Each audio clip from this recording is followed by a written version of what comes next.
Rahul Gandhi has used the word idiot for a student, we have strong objections. If he has used a word of idiot for himself, we have no objection. Rather, we welcome it. It's better late than never that he has realized and acknowledged and used this word for himself. सबसे पहली माफ़ी तो राहुल गांधी जी को देश के युवाओं से मांगनी चाहिए। अगर उन्होंने इडियट शब्द का इस्तेमाल विद्यार्थी के लिए किया है, स्टूडेंट के लिए किया है, तो हमें इस पे घोर आपत्ति है। अगर इडियट शब्द का इस्तेमाल उन्होंने अपने लिए किया है तो हम इसका स्वागत करते हैं। ये सेल्फ रियलाइजेशन उनकी है, उन्होंने एक्नॉलेज किया है। और अगर अपने लिए इडियट बोला है तो दूसरा, असंसदीय शब्द का इस्तेमाल बार बार पार्लियामेंट में करना, ये राहुल गांधी जी की आदत बन गई है। राहुल के रूल्स एंड प्रोसीजर्स का उल्लंघन करना आदत बन गई है और किसी पर बेतुके बगैर तथ्यों के आरोप लगाना, ये भी उनकी आदत बन गई है। केवल सुर्खियां बटोरना और जैसा बाद में कोर्ट में जाकर माफ़ी मांगते हैं, आज सदन का दुरुपयोग किया गया।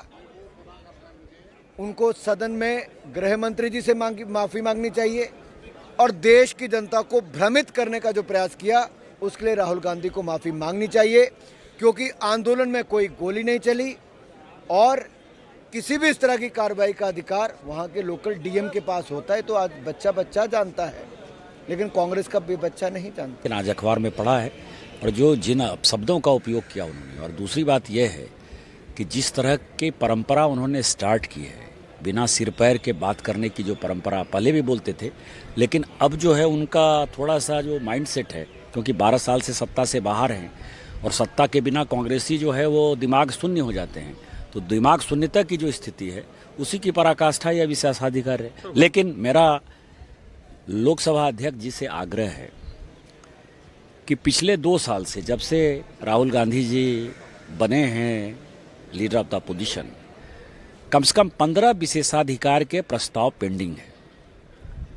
तो विशेषाधिकार के ऊपर विशेष अधिकार करते हुए माननीय लोकसभा अध्यक्ष जी से मेरा विनम्र आग्रह होगा कि इसके ऊपर कार्रवाई करनी चाहिए। नहीं तो इसी तरह की बेसिर पैर की बातें आज लोकसभा में प्रतिपक्ष के नेता कर रहे हैं, कल को कोई और सांसद कहना शुरू कर देगा। Actually privilege is done by Jitendra Singh. Jitendra Singh misled the house by saying that there was no fire.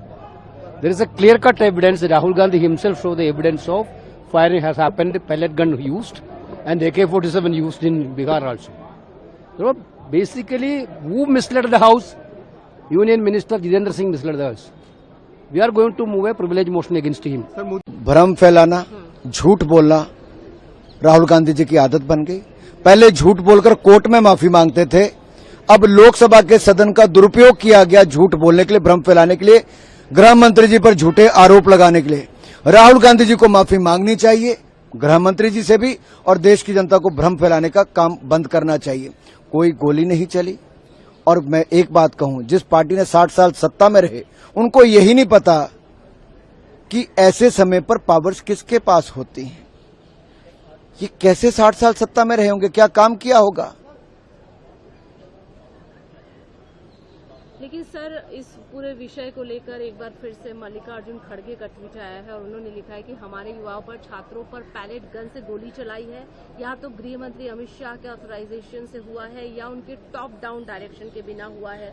दोनों ही सीनियर्स गृह मंत्री या प्रधानमंत्री की गैर जिम्मेदारी को दर्शाते हैं और लोकसभा में राहुल गांधी यही कह रहे हैं कि भाजपा युवाओं पर जानलेवा हमला करने की दोषी है और यही सत्य है। मतलब उन्होंने इस बात की सत्यता को फिर से, सत्य ये है कि देश के युवाओं ने अपने आंदोलन में कांग्रेस पार्टी को नहीं आने दिया और जब अपनी दुकान लुटती हुई दिखी तो झूठ की दुकान ने झूठ पे झूठ बोलना शुरू कर दिया और राहुल गांधी ने झूठे आरोप गृह मंत्री जी पर लगाए, कभी संघ का नाम ले लिया, बीच में इडियट शब्द का, असंसदीय शब्द का इस्तेमाल अपने भाषण में पार्लियामेंट में किया। स्पीकर के बार बार मना करने के बावजूद इडियट शब्द का इस्तेमाल किया गया। अगर ये इडियट शब्द का इस्तेमाल देश के स्टूडेंट्स के लिए किया गया है तो हमें घोर आपत्ति है। अगर इडियट राहुल गांधी जी ने अपने लिए कहा है तो हम इसका स्वागत करते हैं। अंततः इन्होंने माना तो सही कि इडियट है।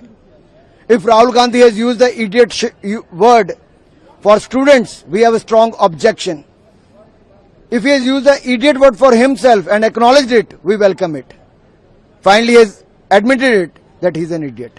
सर, इस बिल को कैसे देखते हैं, एंटी पेपर लीक बिल, क्योंकि बहुत ही इंपॉर्टेंट बिल है, बहुत ही इंपॉर्टेंट सारे रूल्स है उसमें, और आज लोकसभा में पास हो गया। ये स्टूडेंट्स के लिए कितना... मैं देश के युवाओं को, विद्यार्थियों को बधाई देता हूं। आज एक ऐसा बिल लोकसभा में पास हुआ है जहां पर कड़े से कड़ा दंड दिया जाएगा। बड़े से बड़े अपराधी पेपर लीक के मामले में शामिल को जेल में सजा दी जाएगी, 10 करोड़ का दंड, 10 साल की सजा तक, और ऐसे माफियागिरी को मिट्टी में मिलाने का काम भी किया जाएगा। ये मोदी सरकार ने देश के युवाओं के लिए जो निर्णय लिया है, स्वागत योग्य है। हम इनका अभिनंदन करते हैं और देश के युवाओं को बधाई देते हैं। एक और महत्वपूर्ण बिल राज्यसभा में पास हुआ है, the prevention of insult to honour, Vande Mataram को लेकर। लेकिन उससे पहले जिस तरीके से वहां पर भी गतिरोध हुआ, बहुत ही हंगामा हुआ, क्या कहेंगे इस पूरे? वंदे मातरम का अपमान कांग्रेस के मंचों पर कई बार देखा गया।